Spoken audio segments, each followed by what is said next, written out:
సంఘాలు, కుల సంఘాలు, తర్వాత రాజకీయ నాయకులందరూ కూడా వందనాలు, శుభవందనాలు తెలియజేస్తూ నేను కె కుమారస్వామి మనకు తెలంగాణ విద్యుత్ బీసీ ఉద్యోగుల సంక్షేమ సంఘానికి రాష్ట్ర అధ్యక్షునిగా పనిచేస్తున్నాను.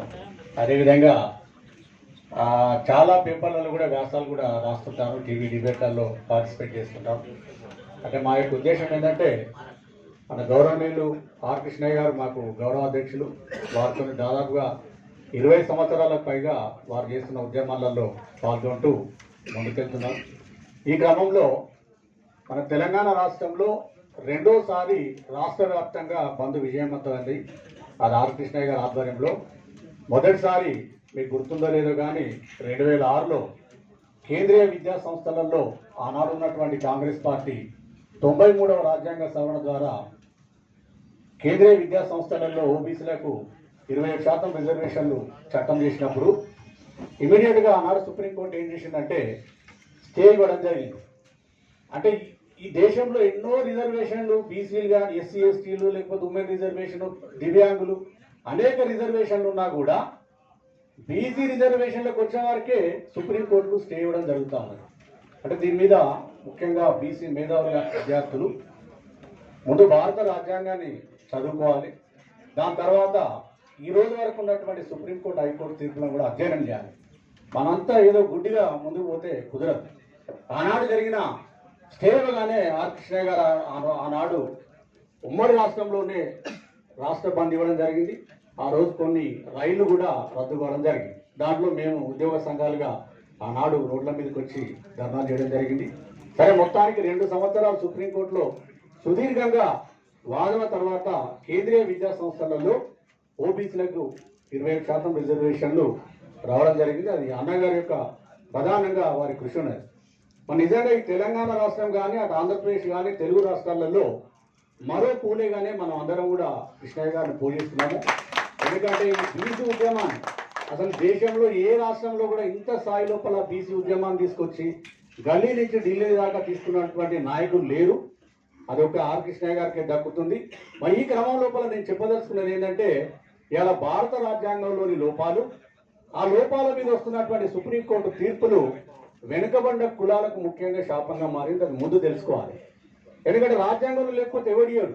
ఈ ప్రజాస్వామ్యం ముసుగులో నడుస్తున్న నిచ్చెనబెట్టిన కుల వ్యవస్థ లోపల అయితే రాజ్యాంగ పరంగానన్నా నీకు హక్కులు రావాలి, లేదంటే మన ఓట్లన్నా మనం వేసుకొని రాజ్యాంగంలోకి రావాలి.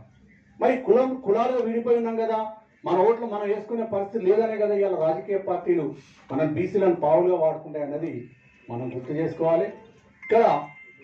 ఇక నేను అంటే చాలా విషయాలు చెప్పొచ్చు. స్థానిక సంస్థల విషయానికి వచ్చినప్పుడు మనం ఒకసారి రాజ్యాంగంలో ఏమిటో చూసుకుందాం. అన్నగారు చెప్పినట్టు అన్నగారు విద్యార్థి దశ నుంచే బీసీ రిజర్వేషన్ల కోసం పోరాటాలు, ఉద్యమాలు చేస్తున్నారు. వాటి ఫలితంగా 1992లో 73, 74వ రాజ్యాంగ సవరణ జరిగింది. దాని లోపల రాజ్యాంగ సవరణ లోపల ఆర్టికల్ 243 పెట్టడం జరిగింది.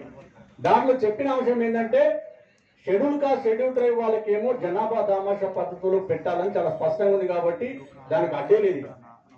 ఇక మహిళలకు వచ్చే వరకే not less than 1/3 seats to be reserve to women candidates అన్నారు. అంటే అది హారిజాంటల్ రిజర్వేషన్. ఎస్సీలో కానీ, ఎస్టీలో కానీ, జనరల్లో కానీ, బీసీలో కానీ పెట్టాలి. అదే ఇంకొక క్లాజ్లో ఏం చెప్పిందంటే బ్యాక్వర్డ్ క్లాస్ సిటిజన్స్, అంటే ఈ వెనుకబడిన బీసీలకు మాత్రం ఎంత పెట్టాలని చెప్పలేదు. అదే సమస్య. ఇలా చాలా మంది నాయకులు చెప్తున్నారు 9th షెడ్యూల్లో పెట్టాలి, ఆ ప్రభుత్వం ఈ ప్రభుత్వం కాదు. ఇది ఇప్పుడు స్థానిక సంస్థల సమస్య ఇప్పుడు ఒక్కటిది కాదు. 2020 నుంచి మహారాష్ట్రలో ఇప్పటికి కూడా స్థానిక సంస్థల ఎలక్షన్ కాలే, బికాస్ ఆఫ్ బీసీ రిజర్వేషన్ కొట్లాట. మధ్యప్రదేశ్ కానీ ఏ రాష్ట్రంలో పోయినా 2022 తర్వాత ఒక ఉత్తరప్రదేశ్ తప్ప ఏ రాష్ట్రంలో కూడా బీసీ రిజర్వేషన్ అంటే స్థానిక సంస్థలకు ఎన్నికలు పెడతలేదు. ఎందుకంటే రాజ్యాంగంలో ఉన్న సమస్య, ఇది సుప్రీంకోర్టు తీర్పులు. 2022లో ఒక ప్రధానమైన తీర్పు మీకు చెప్తా. Suresh Mahajan versus state of Madhya Pradesh. ఈ తీర్పులో ఏం చెప్పిందంటే బీసీ రిజర్వేషన్లు పెట్టాలంటే ట్రిపుల్ టెస్ట్ ద్వారానే పెట్టాలి. 5% పెట్టాలన్నా, 10% పెట్టాలన్నా, 15% పెట్టాలన్నా కూడా ట్రిపుల్ టెస్ట్ ద్వారానే పెట్టాలి. లేకపోతే బీసీ కోటా లేకుండానే ఎలక్షన్లు పెట్టమంటాను. అంటే కాన్స్టిట్యూషన్ లోపల మనకు అంత అన్యాయం జరిగింది. ఈ రాజ్యాంగాన్ని సవరించకుండా మనకి ఇది దేశ సమస్య అయిపోయింది. ఇప్పుడు మనం అనుకుంటాం తెలంగాణ కాదు, రాజ్యాంగాన్ని సవరించి మనకు కనీసం మహిళలకు నాట్ లెస్ దాన్ 1/3 పొజిషన్ అని, నాట్ లెస్ దాన్ 1/3 సీట్స్ అని స్పష్టంగా చెప్పింది. ఆ రోజే బీసీలకు కూడా 1/3 కనీసం 1/3 అని చెప్తే ఈ సమస్య ఉండేది కాదు.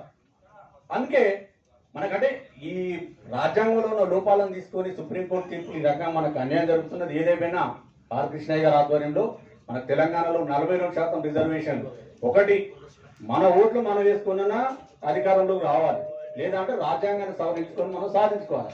లేకపోతే ఇదే పంచాయతీ ఇంకొక 50 సంవత్సరాల్లో ఇది తెగే పరిస్థితి లేదు. ఏదేమైనా ఆర్ కృష్ణయ్య గారి ఆధ్వర్యంలో జరుగుతున్న ఉద్యమానికి మా తెలంగాణ విద్యుత్ బీసీ ఉద్యోగుల సంక్షేమ సంఘం నుంచి సంపూర్ణ మద్దతు ఉంటుందని తెలియజేస్తూ ముగిస్తుంది. Thank you.